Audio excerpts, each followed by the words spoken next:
بسم اللہ الرحمن الرحیم. اظہر علی ہوں اور آپ دیکھ رہے ہیں ڈیلی میدان. اس وقت موجود ہوں پاک افغان تورخم بارڈر پر.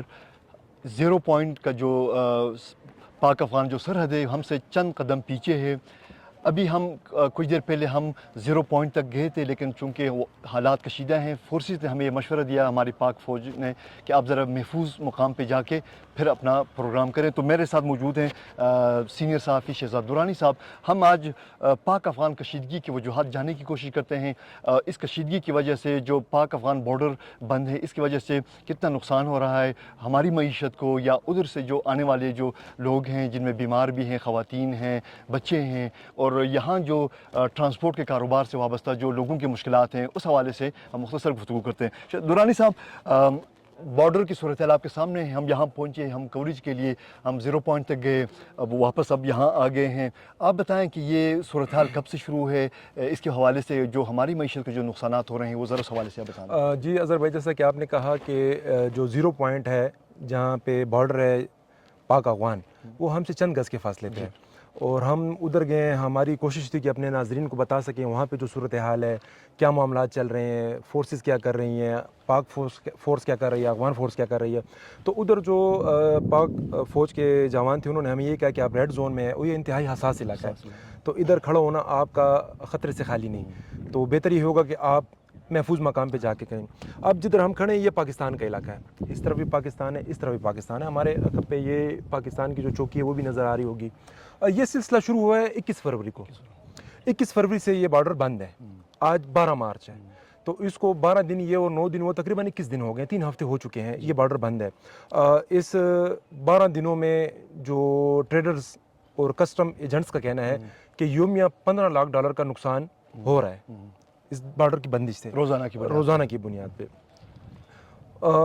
جب یہ بارڈر بند ہوا، اس بارڈر بند ہونے کی وجوہات وہ تو سب کے علم میں ہوگی کہ ادھر جو زیرو پوائنٹ ہے، حساس مقام ہے، یہاں پہ افغانستان کی جانب سے چوکیاں تعمیر کی جا رہی تھیں، جبکہ جو ان کا ایگریمنٹ ہے اس کے مطابق کوئی بھی کام ہوگا تعمیراتی یا تزئین و آرائش کا، اس کو شروع کرنے سے پہلے پاک فوج سے بات چیت کی جائے گی، ان کو اعتماد میں لے جائے گا کہ ہم یہ کام کر رہے ہیں. انہوں نے اس معاہدے کی خلاف ورزی کی ہے. جب انہیں اس عمل سے روکا گیا ہے تو ان کی جانب سے فائرنگ کی گئی ہے، اور بلا اشتعال فائرنگ کی گئی ہے، یہاں تک کہ مینا بادشاہ کا جو علاقہ ہے وہ پورا گاؤں خالی ہو چکا ہے، وہ سیف مقام پہ چلے گئے ہیں.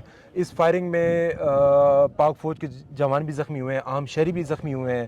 اور پھر چونکہ جب ایک طرف سے عمل آتے اس کا رد عمل لازمی ہوتا ہے، تو پھر ادھر سے بھی چونکہ فائرنگ کی گئی ہے تو تھوڑا سا وہ ہو گیا. پھر کچھ اعلیٰ سطحی پہ اجلاس ہوئے ہیں، اس میں یہ سیز فائر ہوا ہے، فائرنگ کا سلسلہ رک گیا ہے.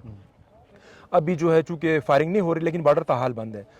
اس دوران جرگہ تشکیل دیا گیا ہے جنہوں نے افغان حکام کے ساتھ اور پاکستانی جو ہیں اس میں مشران ہے. اس میں جو علاقہ مائدین ہیں، کچھ ٹریڈرز ہیں، کچھ سفارتکار ہیں، تو وہ ایک جرگہ تشکیل دیا گیا ہے، اس کی بیٹھک ہوئی ہے. تو اس میں افغانستان کی جانب سے مثبت رد عمل سامنے آیا ہے، اور جو ٹیلی فون پہ رابطے ہوئے اس جرگے کے بعد اس میں بھی انہوں نے یہ تاثر دیا ہے کہ وہ پاکستان کی جو شرائط ہیں، یہ جو اپنی غلطی اس کو تسلیم کرتے ہیں، ان سے جو غلطی ہوئی ہے وہ تسلیم کرتے ہیں.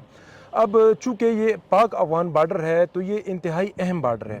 یہاں سے افغانستان سے بھی اجناس آتی ہیں، اشیاء آتی ہیں، اور پاکستان سے بھی جاتی ہیں. جیسے کہ اگر میرا کیمرہ نے آپ کو بتایا کہ ہمارے عقب پہ کھڑے ہیں، ادھر اس میں سیمنٹ ہے، سریا ہے، اور چیزیں ہیں جو ٹرک کھڑے ہیں کافی ٹائم سے. اب چونکہ اس کو 21 دن ہو گئے ہیں، اس میں اشیاء خرد و نوش بھی تھیں، تو وہ چونکہ اتنے دن سے نہیں رہ سکتی، وہ خراب ہوتی ہیں. تو جو یہاں پہ مقامی ٹرانسپورٹر تھے ان سے ہم نے بات کی تو انہوں نے کہا کہ چونکہ ہمارے پاس ایسی اشیاء جو خراب نہیں ہوتی، ہم اس لیے کھڑے ہیں کہ یہ بارڈر کھلے اور یہ چیزیں ہم افغانستان پہنچا دیں. ان کو جن حالات کا سامنا ہے وہ پھر ہم ان سے بات کر کے ایک الگ اس میں بتا دیں گے. درانی صاحب، آپ نے جس ذکر کیا نا، تو بارڈر کے بند ہونے سے جو مشکلات ہو رہے ہیں، معاشی ہو یا انسانی ہو، لیکن اب اصل صورتحال یہ کہ 21 فروری کے بعد سے جب سے یہ دوبارہ یہ صورتحال سامنے آئی ہے، یہ وجہ ہوئی کہ وہ معاہدے سے تجاوز کر رہے تھے، کوئی تعمیرات کر رہے تھے، روکنے پر ان لوگوں نے بلا اشتعال فائرنگ. یہ کوئی پہلی بار افغان فورسز کی جانب سے نہیں ہوا ہے، وہ وقفے سے ان کی طرف سے یہ اس طرح کے اشتعال انگیز कार्रवाइयाँ तो होती रही हैं, माजी में भी होती रही हैं, इस दफ़ा भी हैं, लेकिन अब ये सवाल पैदा होता है कि उनकी इन कार्रवाइयों का सबसे ज़्यादा नुकसान किसको हो रहा है। ठीक है, पाकिस्तानी मीशत को तो नुकसान होता ही होता है, लेकिन साथ में वहाँ से जो इंसानी अलमिया है वो अफ़गानिस्तान की सूरत आपके सामने है। वहाँ से मरीज़ इलाज के लिए पाकिस्तान आते हैं, मैं आपकी फैमिलीज वहाँ पे बात आते काटता हैं। हूँ। ये आपने बजा फरमाया, इस अमल से सिर्फ पाकिस्तान को नुकसान नहीं है, उनको भी नुकसान उनको है। भी नुकसान है। जब उनके मरीज़ अगर इंडिया जाते हैं, हिंदुस्तान जाते हैं इलाज मुआवजे के लिए, उन पे उनके अखराजात ज़्यादा आते हैं। पाकिस्तान करीब है, यहाँ की सहूलियात भी हैं, तो ज़्यादातर अफगानिस्तान से जो मरीज़ आते हैं वो पाकिस्तान को तरजीह देते हैं।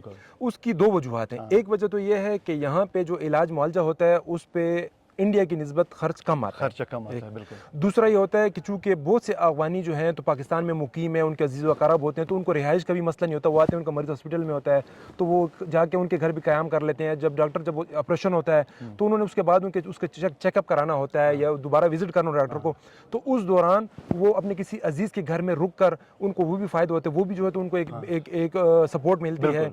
इसके अलावा दूसरा ये होता है कि पाकिस्तान से भी बहुत सी चीज़ें अफगानिस्तान जाती हैं। यानी अगर अफगानिस्तान चल रहा है तो अफगानिस्तान में अगर देखें तो गोश्त पाकिस्तान से जाता है ज़्यादातर, और मुर्गियाँ हो गई, इस तरह अशिया खुर्दनोश की मुख्तलिफ अजनास होते हैं वो जाती हैं। अब जैसे मैंने उस वक्त आपको मैं कह रहा हूँ कि ये कहा है मैंने कि जैसे ये अब जो ट्रक खड़े इनमें अशिया खुर्दनोश नहीं है, ये 21 दिन से इधर खड़े हैं। जो अशिया खुर्दनोश थे उन्होंने फिर गुलाम खान बॉर्डर के ज़रिए वो अशिया अफगानिस्तान पहुँचाई हैं। अब जब वो गुलाम खान बॉर्डर से जाते हैं तो अगर इधर एक ट्रक आया है, एक ट्रॉलर है, तो वो इधर रुका है, उसके जो बंदा था उसने जो पेट्रोल लगाया वो हो गया, इसके बाद 200-250 किलोमीटर का गुलाम खान बॉर्डर जाएगा तो उस पर वो नहीं अफोर्ड कर सकते, अखराजात आएंगे। उनकी मजबूरी है कि अगर वो इजाफी अखराजात बर्दाश्त नहीं करते तो जो चीज़ें उस गाड़ी में मौजूद हैं वो ख़राब होती हैं। तो इसलिए मेरा तो यही कहना है कि इस हरकत से अफगानिस्तान की सिर्फ पाकिस्तान नहीं अफगानिस्तान भी मुतासर होता है। अच्छा, हम जब अब ये बॉर्डर की तरफ हम आ रहे थे, हमने देखा कि यहाँ पे पाकिस्तान की जानिब से इस बॉर्डर को रेगुलराइज करने की कोशिश की गई है। कस्टम इमिग्रेशन के लिए मुकम्मल एक कम्प्लेक्स तामीर किया गया है। साथ साथ जो आने जाने पे जो बिला रोक टोक आ रहे थे, कोई आ रहा था कोई जा रहा था, मालूम नहीं होता था माजी में कि कौन आ रहा है कौन जा रहा है। अब पाकिस्तान की जानिब से यहाँ पे जो कुछ इक़दाम किए गए हैं वो उनकी दिफाई अहमियत भी है, उनकी माशी अहमियत भी है। तो क्या ये जो अफ़गानिस्तान में चूँकि वहाँ पे एक बदइंतज़ामी है, तो क्या वो नहीं चाहते हैं कि जो सूरत अफ़गानिस्तान में है वही बॉर्डर के दूसरी तरफ भी हो और कोई पुरसान हाल ना हो बॉर्डर का? क्या उनकी वजह ये है कि जो वो इश्तालंगेज़ कार्रवाइयाँ की जा रही है? देखिए, अभी जो निज़ाम है ये पाकिस्तान के अमन अमान के लिए बहुत नागुज़ीर है। इससे पहले ये सूरत हाल होती थी कि इधर जिसका जी चाहता था उधर चला जाता, जिसका जी चाहता इधर आता था। और अगर आपने देखो 2009, 10, 11 में जो दहशतगर्दी थी तो उसमें जो रिपोर्ट्स थी वो इसी रास्ते से, चूँकि कोई रोक टोक नहीं थी, जिसने जो उठाया बस आ जाता था। चूँकि मैं खुद 2004-05 में अफगानिस्तान जा चुका हूँ, 1 साल वहाँ पे मैं काम खुद कर चुका हूँ। तो पहले ये सिस्टम होता था कि अगर आप उधर से आते हैं तो वहाँ पे वो हाथ रेडी वाले लड़के खड़े होते, बच्चे होते थे, उसमें जवान भी होते थे, बूढ़े भी होते थे, उम्र सीधा, वो उसको आप आपसे बैग लेते और आपको कहते जी मैं उधर आपको वो आसानी से पहुंचा दूंगा, रोक टोक नहीं थी। तो उसमें अगर आप अपने साथ जो भी चीज़ लाना चाहते हैं पाकिस्तान आप आराम से ला सकते थे, कोई रोक टोक नहीं थी। अगर देखा जाए तो अभी इतनी पाबंदियों के बावजूद जो पाकिस्तान में आप देख रहे हैं बनू के जो हालात हैं या DI खान के जो हालात हैं, अगर आपने देखो जो कुरम में जो पिछले दिनों जो मतलूब दहशतगर्द हैं उनकी लिस्टें जारी हुई हैं, तो उनमें भी जो है तो अफगान तालिबान TTP के मुलविस होने के बाकायदा वाज़ेह शवाहिद मिले हैं कि मतलब इसमें मुलविस हैं। तो अब ये समझ नहीं आती कि अफगानिस्तान का जो इस वक्त हुकूमत है या जो भी है वो क्यों इसको संजीदगी से नहीं ले रही। और ये तो बरादर इस्लामी मुल्क है, पड़ोसी है, दोनों की मफादात एक दूसरे के साथ वाबस्ता हैं, मुश्तरका मफादात हैं। तो मेरे ख्याल से उनको पाकिस्तान के जो इक़दाम है इसकी हिमायत करनी चाहिए।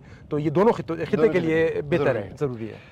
बॉर्डर की सूरत हाल का जायज़ा लेने के बाद हम इस नतीजे पे पहुँचे हैं कि जहाँ बॉर्डर की बंदी से पाकिस्तानी मईशत को नुकसान हो रहा है, इससे कहीं ज़्यादा अफ़गानी है, जो अफ़गान हमारे भाई बहन हैं, उनके मुश्किलात में बहुत ज़्यादा इजाफ़ा हुआ है। हम तवक्कुह करते हैं कि जो अफ़गानिस्तान की जो तालिबान इंतज़ामिया है वो होशमंदी से काम लेते हुए अपने जो बॉर्डर फोर्सेस को इस बात की समझाने की कोशिश करेंगे कि वो खामखा पाकिस्तान के साथ महाज़ाराई से गुरेज करें। दूसरी तरफ हम पाकिस्तानी हुकूमत से भी ये तवक्कुह करते हैं कि वो बड़ाई का मुज़ाहरा करते हुए حزب سابق ایک صبر اور تحمل سے کام لے کر افغان عوام کی مشکلات کا ازالہ کرنے کی ہر ممکن کوشش کرے گی۔